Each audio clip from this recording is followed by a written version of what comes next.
You know those math problems that look super simple on the surface, but they've got a secret? Well, there's a classic brain teaser about average speed that trips up almost everyone. Today, we're going to pull it apart and see exactly how it ticks. And trust me, once you see the secret, you'll never look at the word average the same way again. So here's the game plan. First, we're going to walk right into the trap together. Then we'll figure out why our gut feeling is totally wrong, and I'll show you the one formula that actually works.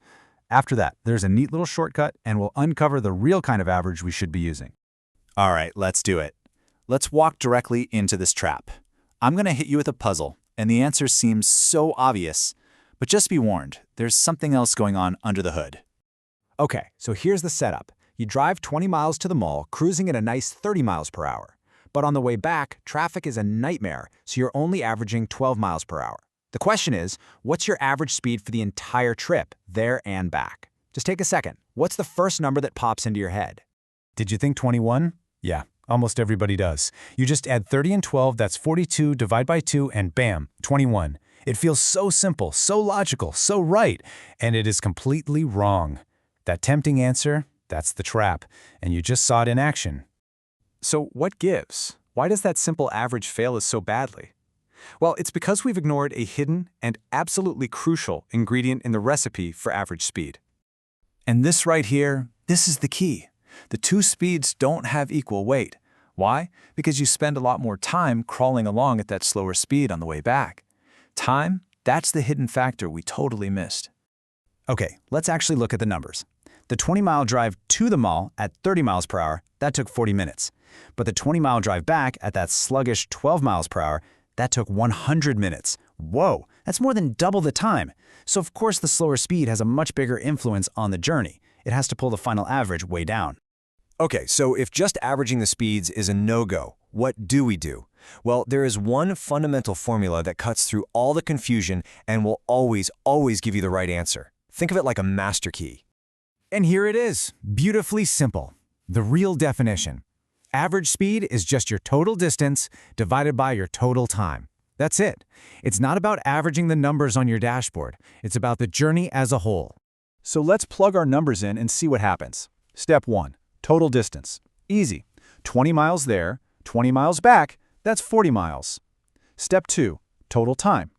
We know it took 40 minutes plus 100 minutes, so 140 minutes total. Now, to make the math work with miles per hour, let's just express that in hours, which is 7/3 of an hour. Now we can solve it. And there it is. 40 miles divided by 7/3 of an hour gives us the true average speed, 17.14 miles per hour. Just look how much lower that is than 21.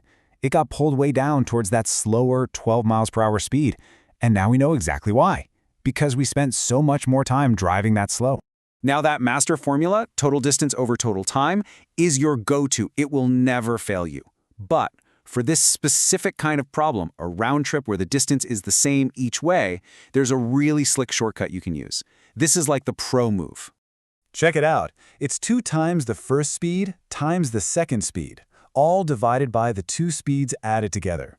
So for us, that's 2 times 30 times 12, divided by 30 plus 12. If you punch that in, you get 720 divided by 42, which comes out to, you guessed it, 17.14. Perfect. But hang on a second. What exactly is that formula? It's not just some random math trick. It's actually a window into a much deeper idea. That shortcut is a completely different, and in this case, a much more appropriate type of average.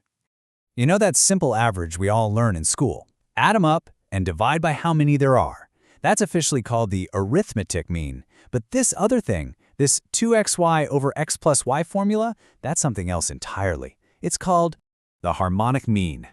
Okay, so the official definition sounds super complicated, but forget that for a second. What it means is actually crystal clear. It's simply the right kind of average to use for rates, like speed, but only when the distance is the same for each part of the trip. This chart really makes it click. If you drive for an equal amount of time at different speeds, say 1 hour at 30 and 1 hour at 12, then yeah, the simple add and divide average works fine. You'd get 21. But if you drive an equal distance at different speeds, like in our mall problem, you have to use the harmonic mean. It all comes down to what's staying constant, time or distance. All right, let's wrap this up. What are the key things you need to remember so you never, ever fall into this average speed trap again? Here are the 3 big takeaways. First things first, your gut reaction to just average the 2 speed numbers, it's wrong, because you spend different amounts of time at each speed. Number 2, if you're ever in doubt, just go back to the basics. Total distance divided by total time. That is foolproof. And finally, number 3, now you know the right tool for the job. For averaging rates over a constant distance, you use the harmonic mean. So that leaves us with one last thing to think about. We've cracked the code on average speed, but this idea pops up in a lot of other places. Think about things like a car's average miles per gallon, or maybe an investor's average return on a stock. What other averages that you hear about all the time might not be the simple little calculation you think they are? Kind of makes you wonder, right?